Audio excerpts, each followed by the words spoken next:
I'm Priscilla. As I sit in my cozy Berlin apartment, a soft autumn breeze fluttering the curtains, I still can't believe how far I've come. It feels like just yesterday, I was standing at the wedding of the two people who once shattered my world. The wedding took place at a beautiful lakeside estate in Chicago. The weather was perfect, with a cloudless blue sky and maple trees lining the entrance, leaning gently in the morning sun. Julian, my new love, and I arrived a bit early. As I walked into the ceremony space, I saw Liam standing at the floral altar, looking handsome as ever in his light, beige suit. But now, there was nothing but a quiet emptiness inside me when I looked at him. When Tessa appeared in her classic wedding gown, there was a low murmur in the crowd. Her smile seemed forced, and I could see the weariness in her eyes.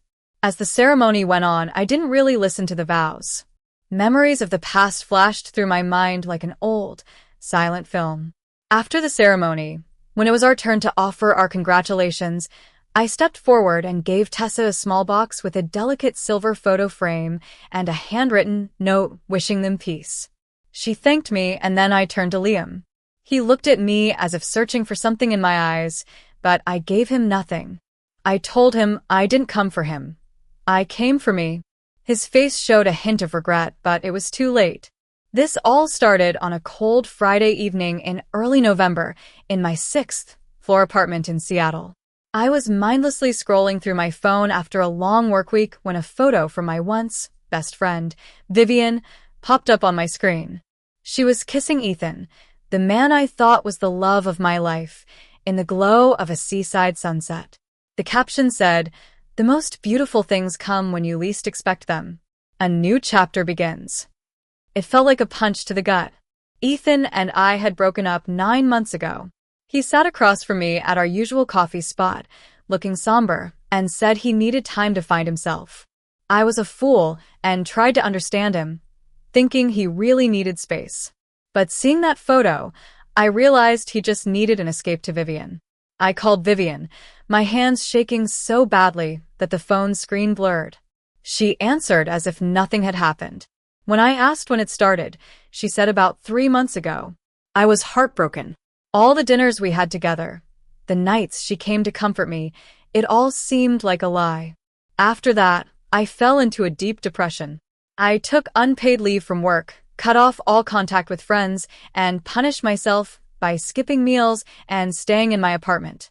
I was a mess until my brother, Ryan, showed up unannounced one Saturday morning. He opened the curtains, letting in the morning light, and told me I was throwing my life away. His words were like a wake-up call. That night, I started to take small steps to get my life back. I cleaned my apartment, picked up my camera again, and went back to the gym.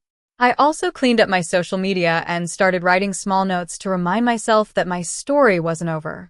Then, in early February, I got an email from the creative director at the Portland office. They were reopening the International Content Manager position. I had applied for a transfer there a year ago, but withdrew because of Ethan.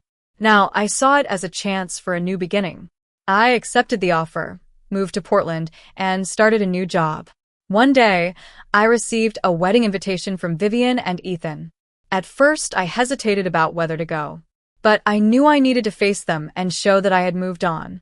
I bought a stunning deep, teal satin dress and flew back to Seattle with Julian. Before the wedding, I met Vivian at a small cafe near Lake Michigan. She said I looked stunning, and I congratulated her on her upcoming wedding. We had a strange, silent conversation. I told her that what happened no longer held me, and I hoped it wouldn't hold her either. At the rehearsal dinner, I walked in with Julian. Ethan seemed shocked to see me. I told him I had stopped holding on to what no longer belonged to me. And at the wedding, I finally closed that chapter of my life. 3 months after the wedding, I got an email from Adline Europe magazine asking to feature me in their segment on women reshaping the European advertising industry. The photo shoot was amazing, and when the article came out, I received congratulations from many people. In Berlin, Julian and I moved into a new apartment. We had a great life together, taking turns cooking, hosting small dinners, and strolling through flea markets. One day, I got a message from an old classmate saying that Vivian and Ethan were divorced. I wasn't surprised or relieved. I just wish them peace.